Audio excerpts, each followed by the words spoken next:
rasa lebih better yang kita dah jawab dalam modul tu, yang tu lebih menjurus kepada soalan peperiksaan. Jadi rasanya saya tak lengahkan masa. Untuk hari ini saya sambung teruslah dengan tajuk baru, iaitu asid, base dan garam. Tapi untuk hari ini kita akan pilih beberapa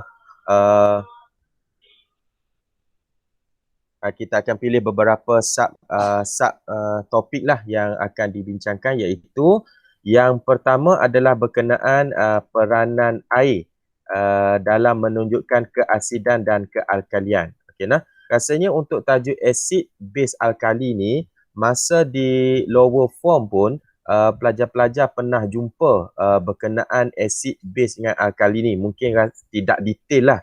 Jadi dalam kimia bila masuk SPM punya level ni, dalam kimia dia memang detail lah. Okay, nah? So apa maksud yang dimaksudkan dengan peranan air tu? Maksudnya kat sini sebenarnya air adalah sesuatu yang important. Walaupun bahan tersebut sudah pun memang dia adalah asid ataupun dia sudah memang sememangnya alkali, tetapi sifat asid dan alkalinya tu tidak ditunjukkan sehinggalah ada air dalam bahan tersebut. Sebab tu kita sentuh berkenaan peranan air. Boleh nak? Jadi kita pergi lebih detail lagi. Mana pula ni? Dia tak mau tukar ke slide seterusnya. Okey. Jadi yang macam ni Okey, ini contoh dia lah. Okey. Asalnya kita ada HCl ni. Hak ni saya tak boleh nak kata apa dah, sebab kita dah banyak menghabiskan masa di awal tahun semasa kelas bersemuka dulu berkenaan nama-nama bahan kimia. Jadi HCl ini adalah asid hidroklorik apabila dia letak AK. AK ni maksudnya larutan akuas. Okey nah. Tetapi ingat nah, just ingatan, jika awak jumpa HCl juga tapi dekat belakang ni dia letak G, gas. Masa ni dia bukan asid lagi. Sebab apa? Waktu berada dalam keadaan gas, G ni untuk gas ni, dia bukan lagi asid. Dia adalah gas, masa ni dia adalah gas hidrogen klorida. Masa dia bila tu? Waktu dia berada dalam keadaan gas HCl. Tapi yang dekat bawah ni, HCl ni, bila dia ada AK, larutan, maksudnya larutan akuas, masa ni dia adalah asid hidroklorik. Okey nah. Dan kerana adanya larutan inilah, ion hidrogen boleh keluar. Ni yang dikatakan asid ni, apabila ada ion hidrogen. Waktu tak ada air, HCl gas ni, waktu tak ada air, hidrogen ion ni tak ada. Masa ni tak ada ion hidrogen waktu dia berada dalam keadaan gas. Okay, nah? Ion hidrogen tak ada. Masa tu dia bukan asid. Boleh nah? Waktu ada aqueous, larutan saja, dia akan jadi H+. Sama juga dengan asid nitrik. Harapnya awak ingatlah, ni formula asid nitrik. HNO3, asid nitrik. Bila dia berada dalam keadaan larutan akuas juga, barulah boleh muncul ion hidrogen, jadi sifat asid dapat ditunjukkan. Boleh nah? Itu peranan air. Okay, ini penerangan dia lah, explanation dia. Apabila asid larut dalam air, atom hidrogen bertukar jadi ion hidrogen. Okay nah? Bila ada air, ion hidrogen wujud. Okay nah? Menghasilkan ion hidrogen lah bila dia larut air. Okey, ini penerangan biasa. Jadi keyword dia kat sini, kenapa perlu ada air? Asid perlu ada air untuk menghasilkan ion hidrogen. Okey. Seterusnya, saatnya saya nak klik-klik ke depan ni, nak tengok ada tak dia tulis takrifan asid. Okey, tak ada. Okey, saya nak balik dulu. Okey, saya kembali semula kat sini. Okey, asid. Okey, sebelum kita pergi lebih lanjut lagi, okey. Asid. Okey, kalau soalan tanya, apakah itu asid? Okey nah, kita akan rujuk kepada bahan kimia. Okey nah, ia merupakan satu bahan kimia yang mana mesti menghasilkan ion hidrogen. Ion hidrogen, hilang saya ni. Selalu ada benda ni dia kacau, jadi tak boleh tulis. Ada kat atas ni. Saat ada orang masuk, saya ni Sat. Aida masuk.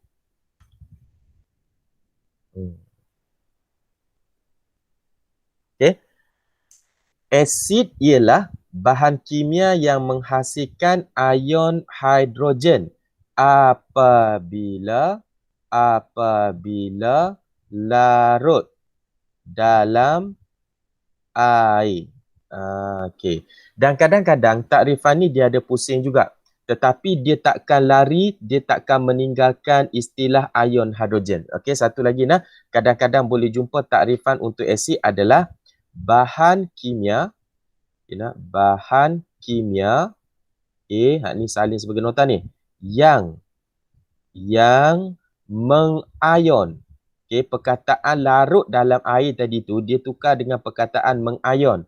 Mengion dalam air menghasilkan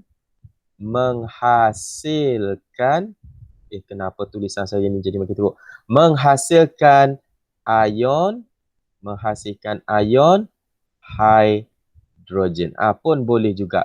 So ini juga kita boleh gunakan sebagai takrifan untuk asid. Jadi awak fahamlah sekarang kenapa saya suka garis ion hidrogen. Sebab bahan-bahan mana yang boleh menghasilkan ion hidrogen itu adalah asid. Okey nah. Okey. Jadi hak ni pun dia explain apa yang saya cakap tadi. Gas hidrogen klorida waktu berada dalam keadaan gas hidrogen klorida, waktu ni dia tidak menunjukkan sifat asid lagi.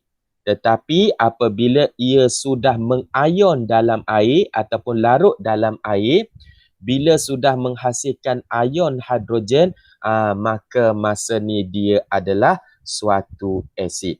Okey nah. Hak bahagian ni nanti kita cerita ni. H2O membentuk ion hidroksonium. Okey, hak ni saya explain sekejap lagi. Okey nah. Apa itu ion hidroksonium? Ion hidroksonium adalah, kita tengok dekat sini. Apabila suatu bahan kimia dia melarut ataupun mengion dalam air, dia menghasilkan ion hidrogen. Itu takrifan asid.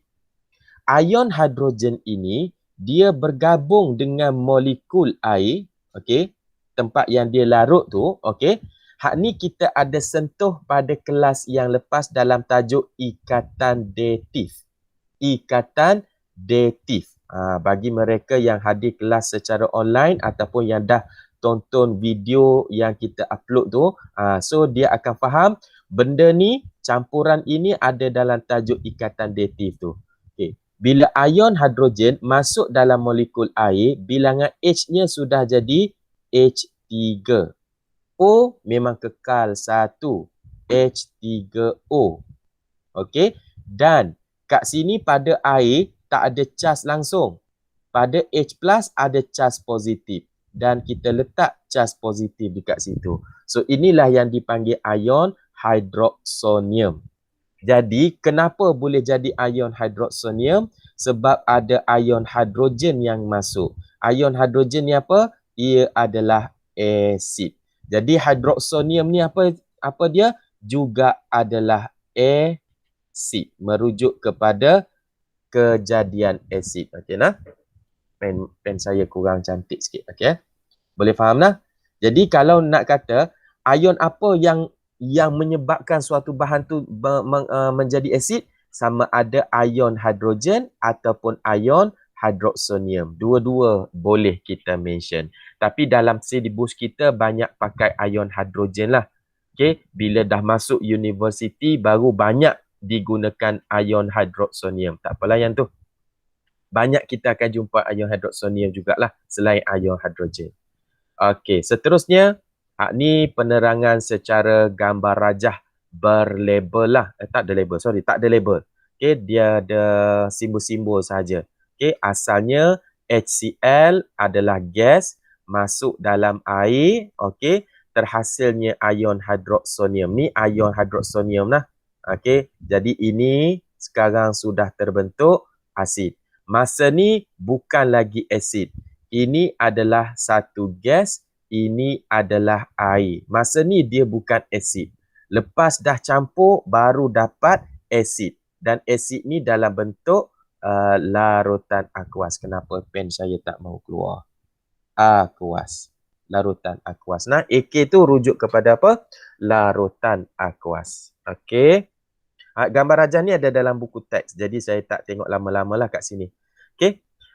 Seterusnya kita berkenalan dengan istilah kebesan asid. Bukan besan bukan besan menantu ni. Kebesan asid. Okey nah. Kenapa? Sebab kebesan asid lawan kepada asid adalah base ataupun alkali. Asid dia punya lawan adalah sama ada base ataupun alkali. Okey nah. Base ataupun alkali. Okey. Jadi kenapa disebut istilah kebesan asid? Jadi yang kat sini sebenarnya dia dah ada kena-mengena sikit dengan tindak balas yang akan berlaku di antara asid dengan alkali nanti. Tapi secara mudahnya untuk nak tahu kebesan asid tu, okey, dia merujuk kepada bilangan ion hidrogen dalam sebatian asid. Okey. Awak tulisan ni dalam sebatian asid. Okey nah, sat saya admit ada seorang baru masuk. Ayuni.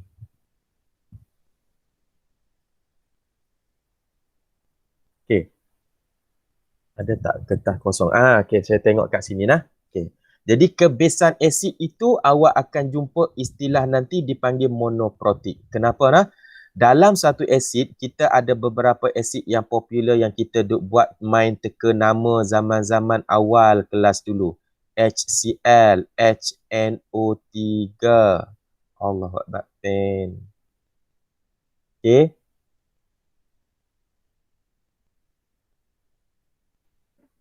H2SO4, H3CO, H3 pula.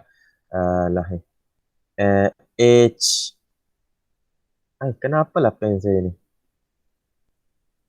H2CO3, H3PO4. Okey. Yang nak ditekankan adalah berkenaan dengan nombor-nombor yang ada dekat dalam sebatian asid ni. Contohnya, H kat sini ada 3. So, dia panggil istilahnya triprotik. Asid triprotik. Bila ada 2 H pada hidrogen dalam sebatian, dia panggil diprotik. Di itu merujuk kepada 2. Contohnya kita panggil istilah untuk karbon dioksida lah. Allahu Akbar. Kenapa karbon dioksida? Sebab dia ada 2 oksida dalam sebatiannya. Okey, Syahir baru masuk. Okey, ada 2 oksida dalam tu. Jadi maksudnya di ni adalah merujuk kepada 2.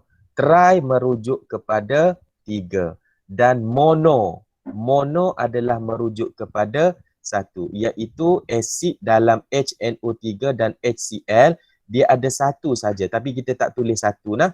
Kita tak tulis 1. Dan semua asid karboksilik, kalau lepas ni asid-asid lain yang awak jumpa contohnya CH3COOH. Okey nah. Awak akan jumpa lagi C2 Allah pen. C2H5COOH ataupun mana-mana asid organik yang lain. Sebenarnya kalau asid ni yang akan keluar menjadi H+ adalah H yang kat belakang tu saja. Jadi dia akan menghasilkan satu ion hidrogen. Hak ni pun sama. Dia akan keluar H belakang. Jangan kira hak belakang ni. Tengok hak ni ada 4 H. Hak ni ada 6 H. Bukan ya. Okay, untuk asid karboksilik, asid organik nanti dia ada H yang kat belakang. Okay, Luqman. dia ada H yang kat belakang tu yang dikeluarkan. Jadi semua asid ni adalah asid, dia ni jatuh ke dalam kategori asid monoprotik. Boleh. Risau juga dah tengah-tengah duk cakap-cakap sembang-sembang ni, ramai yang pula yang baru-baru masuk. Tapi harap-harapnya cuba follow dulu nah.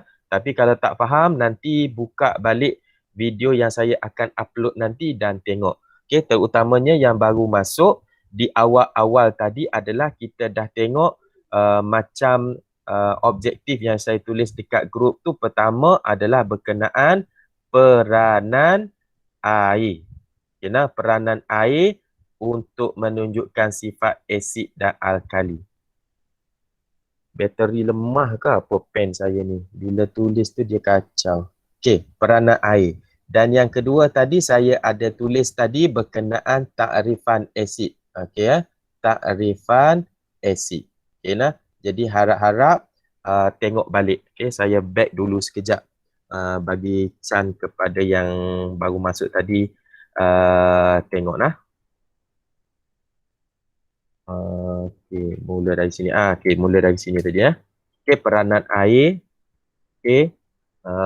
Itu yang saya tunjuk tadi. Kalau waktu awalnya, okey, macam contoh walaupun HCl, okey, dia nampak macam formula asid hidroklorik, tapi kalau dia kata ini adalah gas, masa ni dia tidak menunjukkan sifat asid kerana tidak ada ion hidrogen. Bila nak ada ion hidrogen? Apabila sudah jadi larutan. Okey, AK ni merujuk kepada larutan akuas. Bila dah larut air, baru ada ion hidrogen, baru menunjukkan sifat asid. Kenapa? Sebab asid ialah, ada tadi kat bawah ni. Ni pun, ada dekat nota dia bagi pun ada.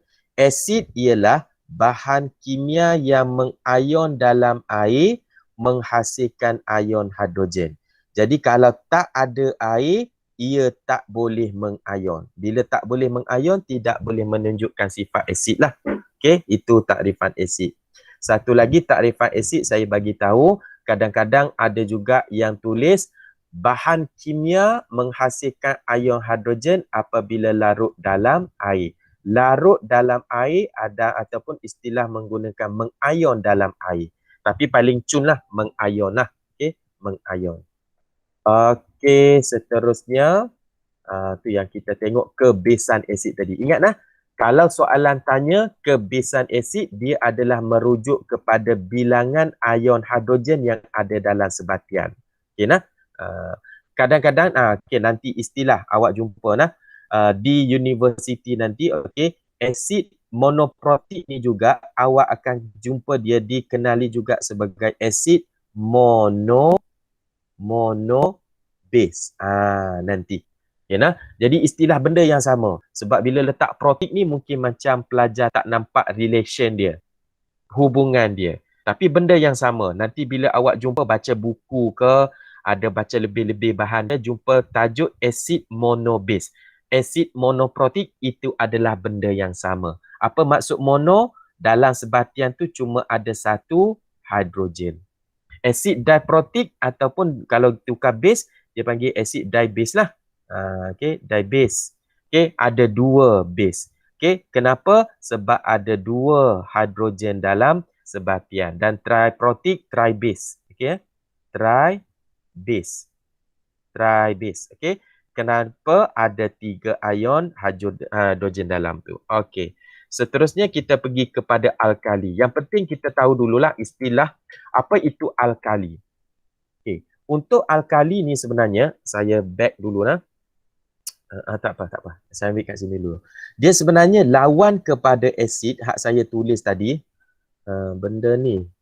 Dekat saya ni dia ada satu bar yang menunjukkan sharing tu. Bila saya nak tulis dekat situ, dia jadi lari. Okay.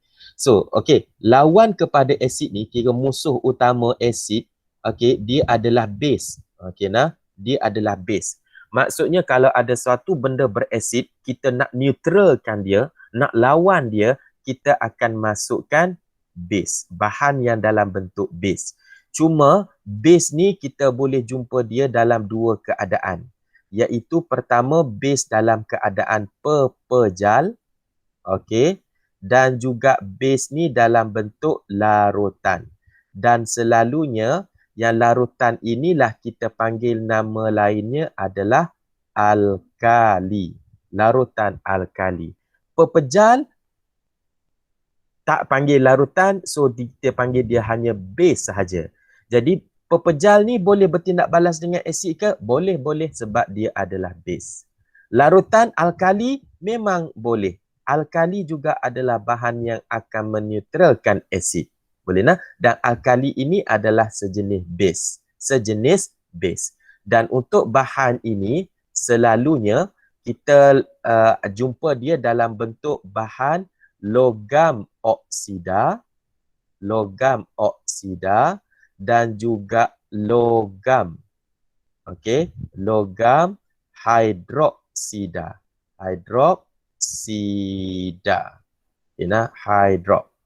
Okay, maksudnya macam mana tu? Kalau saya ada logam, maksudnya MO.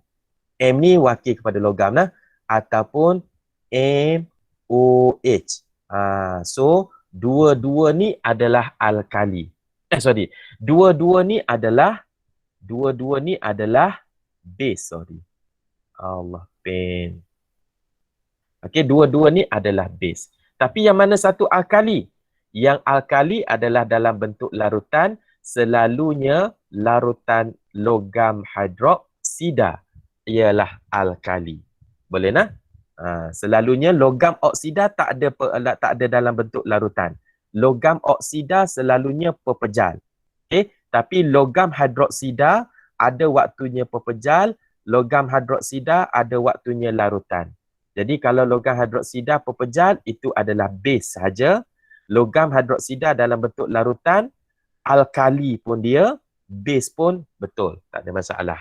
Okay, nah? Kita tengok daripada nota yang diberikan oleh slide ni. Okey nah? Takrifan alkali. Okey, takrifan alkali. Bertindak balas dengan asid menghasilkan garam dan air sahaja oksida. Okey, saya bagi satu lagi takrifan untuk alkali nah. Okey, saya tulis kat bawah. Pen saya ni tak berapa nak cantik bila bergerak ni. Okey, alkali nah. Alkali, takrifan dia. Okey nah, bahan kimia ataupun kita boleh terus merujuk kepada base. Okay, nah? Sebab kita dah kata tadi nah, alkali itu datang daripada base, bahan kimia ataupun base yang mengayon. Okay, mengayon dalam air menghasilkan okay, ion hidroksida. Okay. Ini juga adalah takrifan bagi alkali. Okay. Cantiknya base lah sebab kita dah ada base. Base mengayon dalam air menghasilkan ion hidroksida. Okay. Kita tengok contoh yang dia bagi lagi. MgO adalah base. Kalsium hidroksida adalah base. Sebab apa? Kerana nanti bila dia mengayon dalam air menghasilkan ion hidroksida. Okey, jadi mereka adalah base. Okey nah. Okey. Menghasilkan ion hidroksida bertindak balas dengan asid menghasilkan garam dan air. Hak ni untuk menghasilkan apa-apa ni nanti kita masuk dalam tajuk tindak balas nah. Okey. Ni dia bagilah bertindak balas, boleh bertindak balas dengan asid. Ini adalah asid. Ini juga adalah asid. Okey nah. Bila dia dapat garam dan juga air, dapat air, so ini adalah base. Boleh nah. MgO dengan CaOH ni, okey, kita ambil yang umum dulu, ia adalah base. Base. Okey. Nak tanya? Okey nah, salah seorang. Siapa-siapa pun boleh jawab. Antara MgO dengan kalium hidroksida yang diberi ni, yang manakah alkali? Rujuk kepada kat sini. Pen saya ni. Okay. Yang manakah alkali? Kenapa dia hilang? Sorry. Yang manakah alkali? Adakah kerana AK alkali ataupun P alkali? Sorang-sorang. Yang mana nak teka jawapan? Antara MgO dengan kalsium hidroksida yang diberikan dekat slide tu, yang mana satu alkali? Ingat balik saya bagi tahu tadi. Base ada dua, pepejal dengan larutan. Pepejal dengan larutan. So, okey. Alkali adalah base yang berada dalam bentuk larutan. Jadi, hak mana larutan antara MgO dengan kalsium hidroksida tu? Hai, masuk kat TV tadi, didik TV tu tadi bercakap je orang-orang ni. Dekat kelas saya tak mau dah. MgO. Ya, Christina. MgO. MgO adalah alkali. Uh-uh. MgO. Tak tepat tu Cik Christina. Sebab MgO, tengok dia punya huruf dekat depan tu adalah P. P maksudnya pepejal. Okey, jadi MgO tu adalah base sahaja. CaOH2 tu kalsium hidroksida, dia ada tulis AK kat belakang. AK tu adalah merujuk kepada larutan akuas.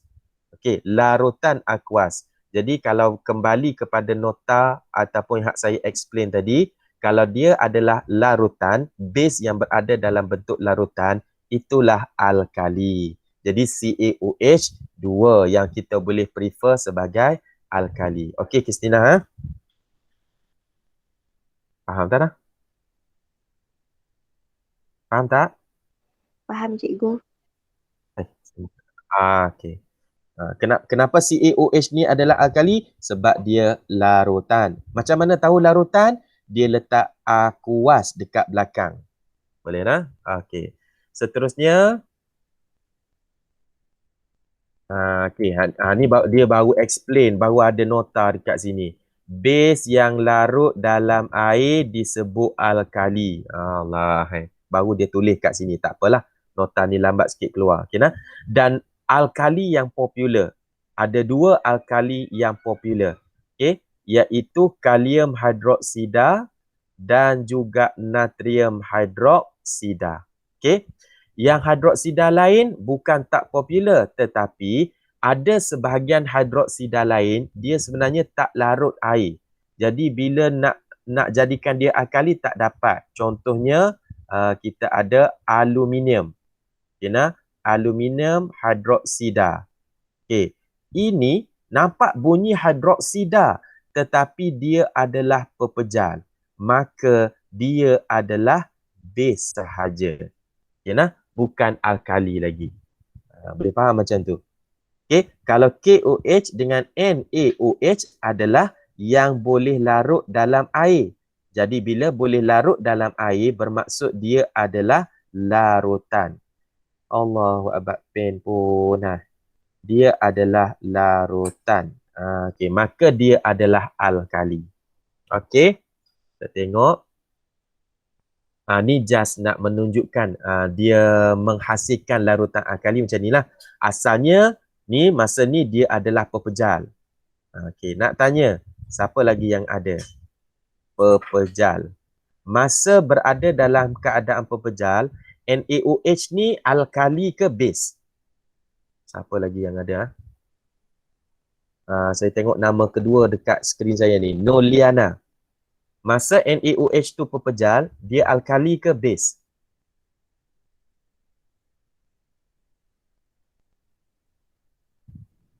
Jawab aja, salah saya explain.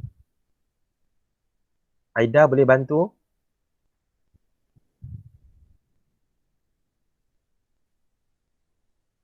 Tak tahu juga. Aida. Alkali. Aida, dia waktu dia pepejal, Aida. Pepejal, Aida.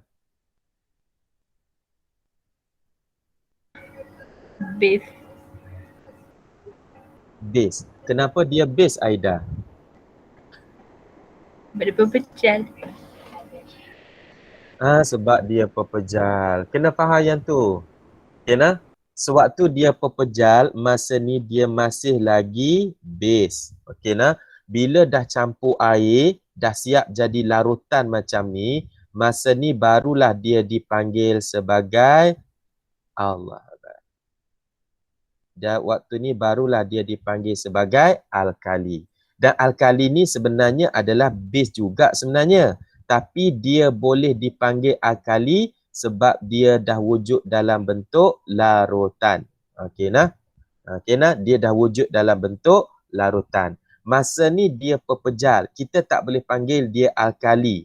Kita boleh panggil dia base sahaja sebab dia pepejal. Okey nah. Seterusnya alkali lagi.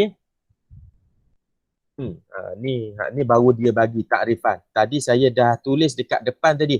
Okey, kalau nak bagi tengok tulisan cantik, ni cantik lah. Tulisan saya tadi menggeletar tangan. Bukan tangan saya menggeletar sebenarnya. Pen yang saya guna untuk nak tulis ni. Tak tahulah bateri lemah ke apa ke. Okey, jadi gegar-gegar. Okay, ini takrifan dia. Bahan kimia yang mengayon dalam air untuk menghasilkan ayon hidroksida. Ingatlah, bahan kimia ni kita boleh tukar dengan perkataan lain iaitu base. Okay, nah? Sebab kita dah tahu yang alkali itu sebenarnya adalah sejenis base. Base mengayon dalam air untuk menghasilkan ayon hidroksida.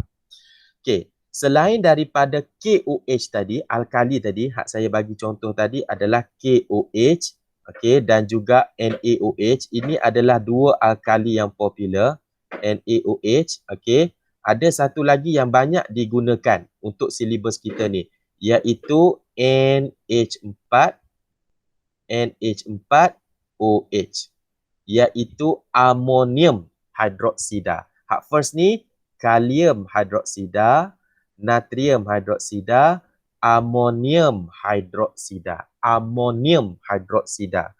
Okay, ulang-ulang sebutlah. Amonium hidroksida.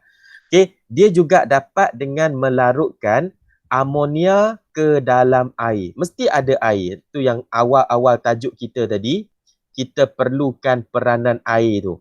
Okay, kalau asid pun tak boleh jadi asid jika tak ada air. Alkali pun sama. Sebelum ada air, dia tak boleh jadi alkali. Bila dah terbentuk aqueous ni apa? Aqueous ni ingatlah 2-3 kali dah duk sebut. Aqueous ni merujuk kepada larutan. Allahu Akbar. Larutan. Maka masa ni lah dia jadi alkali. Cuma nanti kita akan belajarlah. Alkali ni ada jenis dia. Alkali kuat, alkali lemah. Okay, nah? Ni dapatlah takrifan untuk alkali. Base yang mengayon dalam air untuk menghasilkan ayon hidroksida. Okey, hak ni gambar rajah penerangan sahaja. Kegunaan asid dan kegunaan asid, base dan alkali. Okey, untuk yang ni saya nak minta pelajar-pelajar boleh cuba buat nota sendiri sebab hak ni bacaan sahaja. Kalau rujuk dalam buku teks, okey, kegunaan asid, base dan alkali ni ada di muka surat 13 Okey, muka surat 138. Hak tu baca saja. Okey, boleh nak baca saja kat situ. Okey, kegunaan. Tapi kat sini saya tunjuk jugalah sikit. Okey, apakah dia kegunaan asid, base dan alkali. Okey, asid, base, alkali juga dijumpai dalam kehidupan seharian. Ubat gigi. Tahu tak sebelum ni yang ubat gigi tu adalah base? Tahu tak ubat gigi tu adalah base sebelum ni? Kenapa ubat gigi tu adalah base? Sebab ubat gigi digunakan untuk nak gosok gigi. Gigi kita, okay, bila semalaman dibiarkan dengan ada mikroorganisma duduk dekat mulut kita tu, dia akan menghasilkan asid mulut dalam mulut kita tu. Okay, menetralkan asid pada gigi. Jadi bila kita gosok gigi dengan base ubat gigi, maka asid tersebut akan dineutralkan. Ya. Peranan air menunjukkan sifat asid. Okey, hak ni kita dah cerita tadi.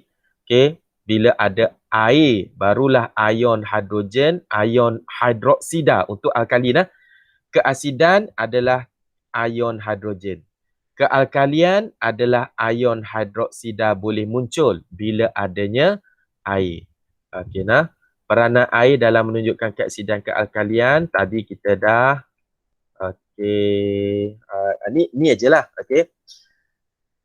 Bila kita guna kertas litmus, hak kertas litmus ni rasanya zaman-zaman sekolah dulu, lower form dulu pun dah ada pernah guna ni kertas litmus ni. Okey, cuma kita kena tahu jika biru lembap berubah menjadi merah, okey, menjadi merah, so itu adalah bahannya berasid. Okey nah. Jika kertas litmus biru itu tidak berubah maka dia neutral. Ada satu lagi adalah kertas litmus merah. Satu lagi. Ada tak gambar lah? Ni. Kalau kertas litmus merah pula, okay, hak ni dia akan bertukar menjadi biru. Bila itu? Bila suatu larutan itu adalah beralkali. Yang tu je lah. Yang tadi, kalau warna kertas litmus biru lembap bertukar menjadi merah, bermaksud larutan itu adalah asid. Tetapi jika dia berubah daripada warna merah bertukar menjadi biru, maka larutan itu beralkali. Boleh nah? Okey. Yang hanya dengan kehadiran air. Okey, saya cepatkanlah kat sini. Ni pun saya cepatkan dah, tak ada dah. Okey, amonia. Hak ni hak explanation hak saya cerita tadi je. Okey. Sampai setakat tu saya rasa macam agak tepu juga untuk memahami. Jadi saya rasa untuk tajuk seterusnya berkenaan nilai pH saya akan sambung di kelas akan datang. Okey tak? Walaupun hari ni kelas kita setengah jam saja, tapi saya rasa yang hari ni pun dekat pengenalan tu, bila tanya soalan tadi tu, okey, masih lagi ada yang terkeliru, base ke alkali, alkali patutnya alkali, masih lagi duk sebut base. Okay. Jadi saya tak nak bagi ketepuan yang terlalu tinggi dekat sini hari ni, jadi saya akan berhenti kat situ. Boleh tak? Okey tak? Okey. Okey. Latihan dalam buku teks tak ada. InsyaAllah saya cuba. Okey. Saya cuba untuk nak uji apa yang kita ajar hari ni. Saya akan masukkan soalan secara on the spot lah dalam grup nanti. Okey. Okay. Ada apa-apa nak tanya sebelum kita tamat? Setengah jam pun tak apalah hari ni. Tak mau panjang-panjang nanti kan pening. Ada apa-apa nak tanya? Hak lain-lain ke? Tak ada. Tak ada. Okeylah, tak ada. Ingatkan awak nak tanya tentang tajuk apa, nak tanya pentaksiran, PDPR, tak apalah kalau tak nak tanya. Okey, so kita boleh stop dululah untuk hari ni. Boleh berehat. Nanti saat lagi saya masukkan video ni dan juga soalan ringkas lah untuk tanya. Okey. Assalamualaikum. Waalaikumsalam.